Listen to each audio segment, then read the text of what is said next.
Antoine Werner, Céline Durchon. Voilà la chapelle de Maillet où se trouvait la crèche historique de Châteauneuf pendant 100 ans. À la place, désormais, depuis plusieurs années, une crèche de substitution. L'original, fierté du village, y avait été installée à la fin du 19e siècle, avant de disparaître dans les années 90. Elle était là pendant 100 ans. Elle a été exposée à la vénération, à la prière des paroissiens de Châteauneuf pendant 100 ans. Elle est partie, mais elle va revenir. Sa place est ici, bien sûr. Dans ce combat pour récupérer la crèche, le curé peut compter sur le maire. Monsieur Digaud, bonjour. Bonjour, monsieur Pelletier. Voilà, donc on vient vous voir pour avoir votre aide.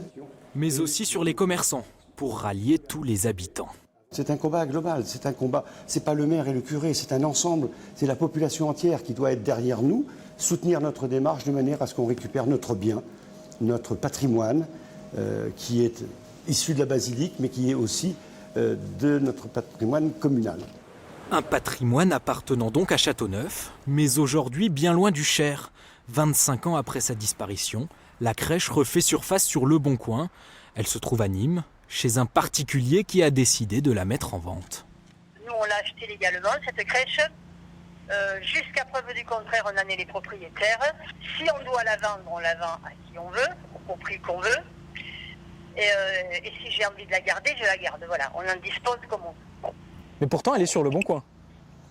Oui, mais on a tout à fait le droit de la mettre sur Le Bon Coin et de la vendre ou de ne pas la vendre.